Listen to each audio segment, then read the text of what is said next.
Hello everyone, स्वागत है आप सभी को होम साइंस वर्ल्ड में। आज की क्लास में हम लोग होम साइंस के एमसीक्यू सॉल्व करने वाले हैं। तो आइए देख लेते हैं। फर्स्ट क्वेश्चन है, सन 1929 में किस समाज सुधारक के प्रयत्नों से बाल विवाह निरोधक अधिनियम पारित हुआ। तो यहाँ पर बात हो रही है सन 1929 की और बाल विवाह निरोधक अधिनियम की। ये एक्ट कब आया? 1929 में। ठीक है, बाल विवाह निरोधक एक एक्ट आया जो कि किसके द्वारा, किसने उसके लिए प्रयत्न किए। ऑप्शन है राजा राममोहन राय, ईश्वरचंद विद्यासागर, हरविलास सारदा या इनमें से कोई नहीं। तो हरविलास सारदा, जिसे सारदा एक्ट के नाम से भी जाना जाता है। क्वेश्चन कैसे भी पूछ सकता है कि सारदा एक्ट कब आया, तो 1929 में आया। 1930 में ये एक्ट पारित हुआ था। ठीक है, और किसके प्रयत्नों के तहत आया ये बाल विवाह निरोधक अधिनियम? हरविलास सारदा। ठीक है, इसमें क्या था कि इसमें जो लड़कों की आयु निर्धारित की गई थी, बॉयज़ की आयु इसमें 18 वर्ष और गर्ल्स की 14 वर्ष आयु इसमें निर्धारित की गई थी। यदि इससे कम के हैं तो उनके ऊपर कानूनी कार्रवाई की जाएगी। ठीक है, बाल विवाह निरोधक अधिनियम था ये, 1929 में आया। सारदा एक्ट के नाम से भी जानते हैं, हरविलास सारदा एक्ट 1929। कई बार क्वेश्चन पूछा जा चुका है। आगे बढ़ते हैं। नेक्स्ट क्वेश्चन है, मानव के मस्तिष्क कोश की अस्थियां परस्पर किस प्रकार की संधि से जुड़ी हुई रहती हैं? जो ब्रेन की अस्थियां, बोन्स होती हैं, वो किस प्रकार की संधि से जुड़ी रहती हैं? ऑप्शन है पूर्ण संधि, अपूर्ण संधि, अचल संधि या फिर कब्जा संधि। तो कौन सी होती हैं? तो ये अचल संधि होती हैं, जो कि हिलडुल नहीं सकती हैं, हिलडुलने में असमर्थ होती हैं, जैसे खोपड़ी। ठीक है, खोपड़ी की हड्डी कैसी होती है? हिलने डुलने में असमर्थ होती हैं, इन्हें अचल संधि कहते हैं। ठीक है, कब्जा संधि कौन सी होती हैं? जो एक ही तरफ मूव कर पाए, जैसे आपकी कोहनी है। ठीक है, कोहनी आपकी एक ही तरफ मुड़ सकती है, दूसरी साइड नहीं मुड़ सकती। घुटना हो गया, तो ये सब का क्या है? कब्जा संधि के अंतर्गत आते हैं। ठीक है, पूर्ण संधि कौन सी होती है? जैसे कूल्हे की, कंधे की, तो ये पूर्ण संधि होती हैं। ठीक है, आगे बढ़ते हैं। शरीर में से व्यर्थ एवं हानिकारक पदार्थों को बाहर निकालने वाले तंत्र को कहते हैं। कौन सा सिस्टम है जो कि शरीर से हानिकारक या व्यर्थ पदार्थों को बाहर निकालता है? ऑप्शन है परिसंचरण तंत्र यानी सर्कुलेटरी सिस्टम, श्वसन तंत्र, उत्सर्जन तंत्र या इनमें से कोई नहीं। तो कौन सा है? उत्सर्जन तंत्र होता है जो कि शरीर से व्यर्थ एवं हानिकारक पदार्थों को बाहर निकालता है। ठीक है, मल के थ्रू हो गया या त्वचा से जैसे पसीना आता है, तो ये सब क्या है? ये आपके उत्सर्जन तंत्र के अंतर्गत आते हैं। ऑप्शन सी इसका राइट आंसर होगा। नेक्स्ट है, निम्न में से किस वस्तु का उत्सर्जन स्वस्थ व्यक्ति के मूत्र में नहीं होता? कौन सा ऐसा है, कौन सी ऐसी चीज है इनमें से जो कि जिसका उत्सर्जन यदि स्वस्थ व्यक्ति है उसके यूरिन में नहीं होता है? ऑप्शन है यूरिया, यूरिक एसिड, ग्लूकोज या नमक। तो देखिए, यूरिया, यूरिक एसिड, नमक, इन सभी का उत्सर्जन शरीर से होता है। ठीक है, लेकिन ग्लूकोज, यदि किसी को डायबिटीज है तो ग्लूकोज जो है वो यूरिन में आएगा। यदि वह स्वस्थ व्यक्ति है, स्वस्थ व्यक्ति की यहाँ पर बात हो रही है, तो उसके यूरिन में ग्लूकोज नहीं होगा। ठीक है, नेक्स्ट है, प्लाज्मा में पाई जाने वाली प्रोटीन है, कौन सी है? प्लाज्मा में जो प्रोटीन पाई जाती है, ऑप्शन है ग्लोबुलिन, प्रोथ्रोम्बिन, एल्ब्यूमिन या इनमें से सभी। तो देखिए, प्लाज्मा जो है उसमें 7% प्रोटीन पाई जाती है। क्वेश्चन पूछा जा चुका है कि प्लाज्मा में कितने प्रतिशत प्रोटीन होती है, तो 7% उसमें प्रोटीन होती है, जिसमें आपकी ग्लोबुलिन, प्रोथ्रोम्बिन, एल्ब्यूमिन, ये तीनों ही प्रोटीन उसमें होती हैं। ठीक है, तीनों ही प्रोटीन पाई जाती हैं। राइट आंसर ऑप्शन डी होगा, प्लाज्मा में 7% प्रोटीन होती है।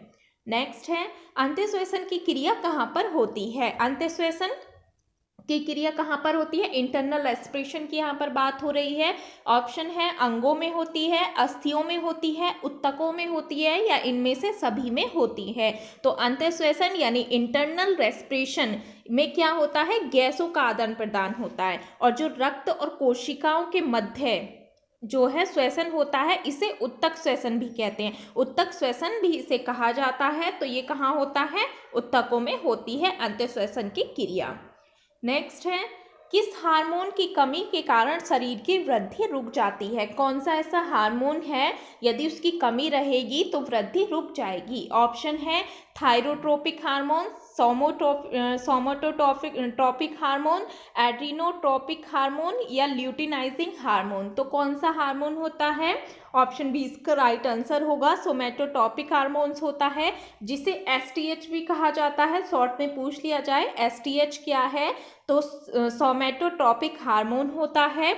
इससे क्या होता है, ये हमारी शरीर की जो भी वृद्धि है हड्डियों की, उसकी वृद्धि पर ये नियंत्रण करता है। और इसकी कमी से क्या होता है, व्यक्ति बौने रह जाते हैं, ठीक है, उनकी कम हाइट जो है वो कम रह जाती है यदि इसकी कमी होगी। यदि इसकी अधिकता होगी तो व्यक्ति अधिक लंबे हो जाते हैं, तो इससे वृद्धि रुक जाती है यदि इसकी कमी रहती है। नेक्स्ट है, जब योजना बनकर तैयार हो जाती है उसका अगला चरण कौन सा होता है? आपने कोई प्लानिंग की है, अब प्लानिंग आपने कर ली है, ठीक है, आपकी प्लानिंग पूरी हो गई है, अब उसके बाद कौन सा स्टेप आता है? ऑप्शन है नियंत्रण आएगा, पर्यवेक्षक आएगा, मूल्यांकन आएगा या फिर क्रियान्वयन आएगा। तो कौन सा कार्य आएगा? क्रियान्वयन। आपने प्लानिंग कर ली है, अब प्लानिंग करने के बाद उस क्रिया को करना है कि आपने जो भी है, कोई भी पार्टी है, कोई भी फंक्शन है, उसकी प्लानिंग की है, अब उसको क्रियान्वित करना है, ठीक है। उसके बाद नियंत्रण आता है, उसके बाद लास्ट में मूल्यांकन आता है। नेक्स्ट है, निम्नलिखित में से कौन सा पारिवारिक बजट के प्रकार के अंतर्गत सम्मिलित नहीं है? तो पारिवारिक बजट के बारे में हम लोगों ने पहले भी क्वेश्चन किया था, तो इसमें है ऑप्शन बचत का बजट, घाटे का बजट, संतुलित बजट या फिर निष्पादन बजट। तो कौन सा बजट नहीं है पारिवारिक बजट के अंतर्गत? निष्पादन बजट नहीं होता है, बाकी बचत का बजट भी होता है, घाटे का भी होता है, संतुलित भी होता है। बचत का बजट कौन सा होता है? जिसमें आपने बजट बनाया, ठीक है, आपके जो भी आय व्यय हैं उनको देख लिया, आपकी जो सैलरी आई मंथली, आपने एक बजट बनाया कि हमारी ये बजट के अकॉर्डिंग जो भी आवश्यकताएं हैं उनकी पूर्ति के बाद आप पे जो बचत हुई, ठीक है, आपने जो बचाया, ठीक है, वो क्या है? बचत का बजट हो गया। दूसरा है घाटे का बजट। घाटे का बजट कौन सा होता है कि आपकी सैलरी तो है 10,000 लेकिन खर्चे कितने हैं? 11,000, तो ये घाटे का बजट है, ठीक है, यानी आपकी सैलरी से ज़्यादा आपके खर्च हैं। संतुलित बजट कौन सा होता है? जहां पर ना तो आपको कोई घाटा हुआ है ना ही आपको कोई बचत हुई है, ठीक है, जिसमें आपको कोई बचत नहीं हुई है ना ही कोई घाटा हुआ है, जितनी सैलरी थी उतने ही आपके आवश्यकताएं हैं, उतना ही आपका व्यय हुआ है, तो ये संतुलित बजट कहलाता है। नेक्स्ट है, निम्नलिखित में से किसके द्वारा किसी उद्यमी के स्वीकृत आविष्कार को किसी अन्य के द्वारा बनाने, प्रयोग करने और बेचने से उसे सुरक्षा प्रदान की जाती है? जब भी कोई आविष्कार होता है, चाहे वो कोई भी प्रोडक्ट हो या भी कोई भी डिज़ाइन हो, ठीक है, या जैसे कोई मूवी हो गई, ठीक है, मूवी का एग्जाम्पल आप समझिए, कोई मूवी बनी है, ठीक है, अब उसको सुरक्षा मिलनी चाहिए। ऐसे तो कोई भी उसकी कॉपी करके और कोई भी बेच सकता है, कोई भी उसका यूज़ कर सकता है, लेकिन उसको सुरक्षा दी जाती है किसके थ्रू? उपयोगिता patent, design patent, plant patent या फिर अंतर्राष्ट्रीय पेटेंट के द्वारा। तो किसके द्वारा? उपयोगिता पेटेंट के थ्रू उसे सुरक्षा दी जाती है। ये जो पेटेंट होता है, पेटेंट होता क्या है? तो ये एक अधिकार है जिस भी व्यक्ति ने या जिस भी संस्था ने किसी नई सेवा या किसी तकनीकी या प्रक्रिया या फिर किसी उत्पाद या डिज़ाइन के लिए प्रदान किया जाता है। मान लीजिए कोई भी डिज़ाइन है, ठीक है, या फिर कोई भी उसने उत्पाद बनाया है, कोई भी तकनीकी है या कोई भी प्रक्रिया का उसने यूज़ किया है, जिस भी व्यक्ति ने किया है, अब उसको कोई उसका एकाधिकार उस पर प्राप्त हो जाता है, उसका कोई और यूज़ ना कर सके, इसलिए पेटेंट दिया जाता है उस डिज़ाइन पर, ठीक है। और ये किसके द्वारा पेटेंट लागू होता है? WTO के द्वारा, ठीक है, WTO यानी कि विश्व व्यापार संगठन के द्वारा ये पेटेंट लागू होता है 20 वर्ष की अवधि के लिए, ठीक है। 1970 में पेटेंट अधिनियम आया था। कब आया था? 1970 में आया था। इतना डीपली नहीं पूछेगा, बस आपको पता होना चाहिए पेटेंट होता क्या है। तो वो एक एकाधिकार है, प्राप्त होता है उस व्यक्ति को जिसने किसी भी नई सेवा, तकनीकी प्रक्रिया या उत्पाद को डिज़ाइन किया है, ठीक है, उसका जैसा कोई और ना उसको बना सके, तो उसके लिए उसे सुरक्षा प्रदान की जाती है पेटेंट के थ्रू। नेक्स्ट है, फिरका विकास योजना को किस प्रकार की सरकार द्वारा प्रारंभ किया गया था? तो किस सरकार द्वारा फिरका योजना को प्रारंभ किया गया था? ऑप्शन है दिल्ली सरकार द्वारा, मद्रास यानी तमिलनाडु सरकार द्वारा, महाराष्ट्र द्वारा या फिर पश्चिम बंगाल द्वारा। तो जो फिरका योजना है इसे मद्रास तमिलनाडु सरकार द्वारा इसे प्रारंभ किया गया था। आई कब थी ये फिरका योजना? तो फिरका योजना जो है 1946 में आई थी, ठीक है, 1946 में ये आई थी। फिरका का अर्थ होता है कोई भी जाति, दल, पंथ या फिर संप्रदाय, ठीक है, कोई भी जाति, दल, संप्रदाय, इसका अर्थ होता है। 1946 में आई और 34 फिरकों में चलाई गई, ठीक है, 34 फिरकों में चलाई गई। इसका उद्देश्य क्या था फिरका योजना का? ये गांधी जी के रचनात्मक कार्यक्रमों पर आधारित थी, जैसे कि खादी तथा ग्रामीण कुटीर उद्योगों का विकास इसका उद्देश्य था, ठीक है। क्या था उसका उद्देश्य? ग्रामीणों के विकास के लिए, ठीक है, खादी तथा ग्रामीण कुटीर उद्योगों का विकास इसके उद्देश्य थे। और फिरका योजना कब आई? 1946 में आई। किस सरकार के द्वारा? मद्रास तमिलनाडु के द्वारा, ठीक है। नेक्स्ट है एक ऐसी सतत पद्धति जो ग्रामीणों को उनकी समस्याओं से अवगत ही नहीं कराती वरन उन्हें समझने में उनकी सहायता करती है तथा समाधान भी उपलब्ध कराती है। क्या कहलाती है वो? ऑप्शन है प्रौढ़ शिक्षा, विस्तार शिक्षा, बाल शिक्षा या फिर राजनीतिक शिक्षा।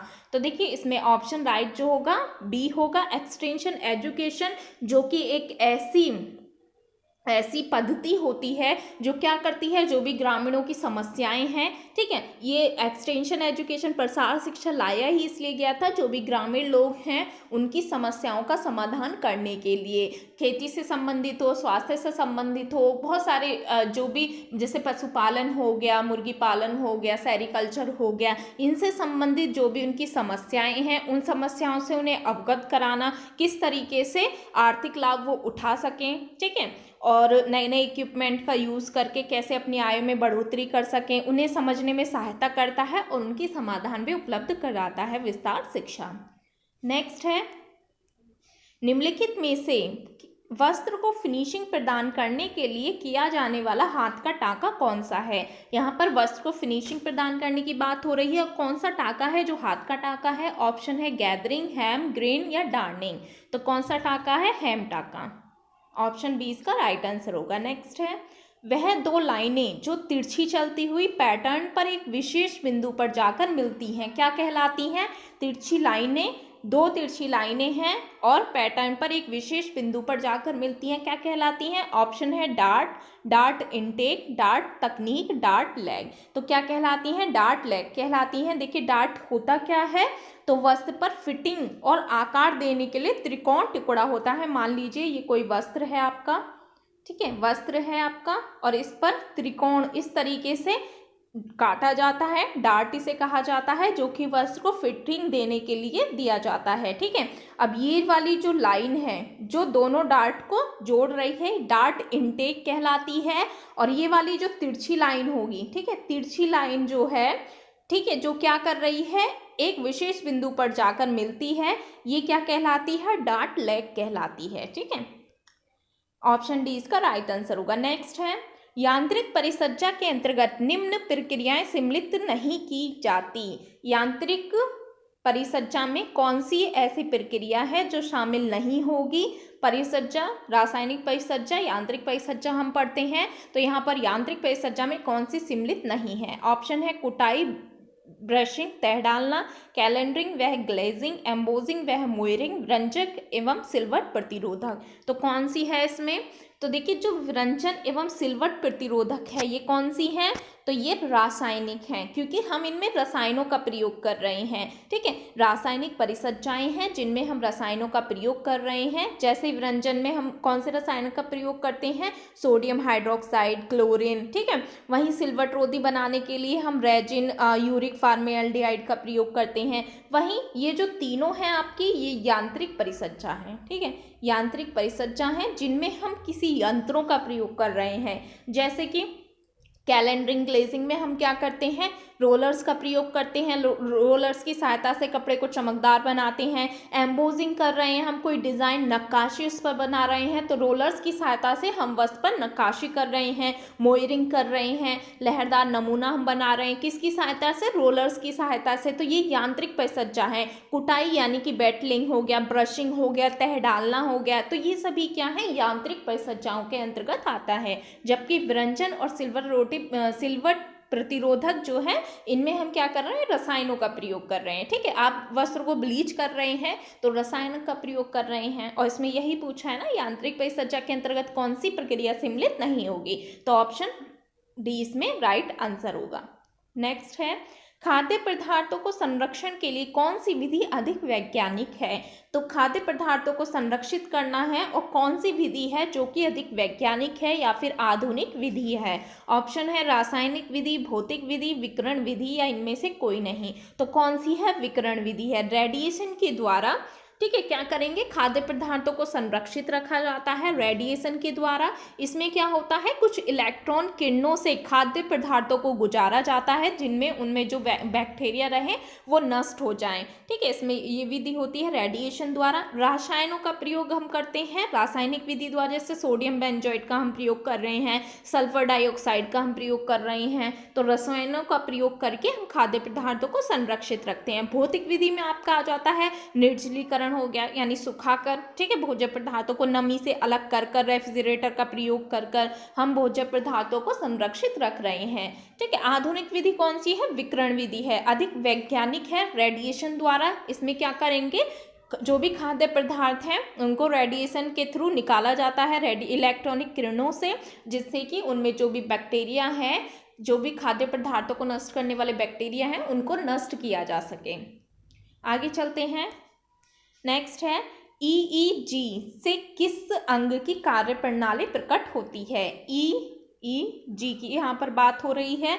तो EEG होता क्या है? तो ये इलेक्ट्रोएन्सेफलोग्राम, ठीक है, इलेक्ट्रोएन्सेफलोग्राम इसे कहा जाता है। फुल फॉर्म पूछ ली जाती है इलेक्ट्रोएन्सेफलोग्राम। और इससे मस्तिष्क की कार्य प्रणाली, मस्तिष्क के लिए ब्रेन टेस्ट होता है ये एक इलेक्ट्रोएन्सेफलोग्राम। और एक होता है ECG, ठीक है। ECG और EEG में अंतर समझिएगा। जो ECG होता है इलेक्ट्रोकार्डियोग्राम, जिसमें C आ गया कार्डियो, ठीक है, कार्डियो क्या है? हार्ट से संबंधित, ठीक है, इलेक्ट्रोकार्डियोग्राम। जहां पर EE आ गया यानी कि इलेक्ट्रोएन्सेफलो, एन्सेफलो यानी मस्तिष्क से संबंधित, ठीक है। तो इनको ध्यान में रखिएगा। आगे बढ़ते हैं। किस रेशे में बाल के जलने की बदबू आती है? किस में आती है बाल के जलने की बदबू? ऑप्शन है लिनिन में, रेशम में, रेयॉन में, उपर्युक्त सभी में। तो देखिए, ध्यान रखिएगा इस तरीके से कि बालों में हमारे प्रोटीन होती है। कौन सी प्रोटीन? कैरेटिन प्रोटीन होती है, ठीक है। रेशम में कौन सा है? रेशम में भी प्रोटीन होती है, फाइब्रिन प्रोटीन। तो रेशम में ही प्रोटीन रेशा जो है उसमें कैसी स्मेल आएगी? बालों के जलने जैसी, ठीक है। वही लिनिन हो गया, इसमें जलते हुए कागज जैसी बदबू आएगी। जब इस रेशे को जलाया जाता है तो इसमें ऐसी स्मेल आती है कि जैसे हम किसी कागज को जला रहे हों। वहीं रेयॉन में भी इस तरीके की स्मेल आती है कागज को जलाने जैसी। लेकिन जब रेशम को जलाया जाता है तो उसमें ऐसी बदबू आती है जैसे कि बालों को जलाया जा रहा है, क्योंकि ये प्रोटीन रेशा है, ठीक है। नेक्स्ट है, तुलना करने के लिए उपयोग में आने वाला माप है। तुलना करनी है, कौन सा माप ऐसा है? ऑप्शन है मूल्य होते हैं, ठीक है, स्तर होते हैं, लक्ष्य होते हैं, दृष्टिकोण होते हैं। तो हम गृह व्यवस्था में निधारक 3 चीजों को पढ़ते हैं। निधारक कौन कौन से होते हैं? मूल्य होता है, ठीक है, मूल्य है, लक्ष्य है और स्तर है, ठीक है। तो इसमें जो स्तर होते हैं, स्तर जो होते हैं ये तुलना करने के लिए उपयोग में लाए जाने वाले माप होते हैं, जिन्हें हम स्टैंडर्ड कहते हैं, ठीक है। नेक्स्ट है, कमरे की सजावट में औपचारिक संतुलन कौन सा है? तो यहाँ पर औपचारिक संतुलन की बात हो रही है। ऑप्शन है केंद्र के दोनों ओर एक बराबर की वस्तु, केंद्र से ऊपर नीचे, अलग अलग रंग या इनमें से कोई नहीं। तो देखिए, यहाँ पर हम यदि औपचारिक संतुलन की बात करें तो औपचारिक संतुलन होगा, मान लीजिए ये कोई मेज है, ठीक है, कोई भी मेज है, यहाँ पर हम 2 फ्लावर पॉट रखते हैं। फ्लावर पॉट कैसे हैं? एक ही तरीके के हैं, एक ही साइज के हैं और दोनों ओर हमने बैलेंस बना दिया, यानी टेबल पर दोनों कोनों पर हमने क्या किया, फ्लावर पॉट रख दिए छोटे छोटे, दोनों सेम साइज के हैं, ठीक, एक जैसे ही हैं, तो ये क्या है, औपचारिक संतुलन है। अनौपचारिक कब होता, जब हमने एक छोटा फ्लावर पॉट रखा और एक बड़ा फ्लावर पॉट रखा, वो कैसा होता, अनौपचारिक होता। लेकिन यहाँ पर बैलेंस बना हुआ है, यानी औपचारिक संतुलन होगा, यानी केंद्र के दोनों ओर एक बराबर वस्तु रखना। ऑप्शन ए इसका राइट आंसर होगा। तो ये 20 MCQ थे। कहीं भी किसी को भी कोई डाउट लगता है आप कमेंट सेक्शन में लिख दीजिएगा, ठीक है। कल संडे है और कल आपकी क्लास नहीं होगी। एडवांस में आप सभी को हैप्पी न्यू ईयर, और ये आने वाला साल आप सभी की ज़िंदगी में बहुत सारी खुशियाँ लेकर आए, आप सभी को सफलता प्राप्त हो इस नए साल में, जितने भी स्टूडेंट्स हैं, यही दिल से दुआ है, ठीक है। Thank you.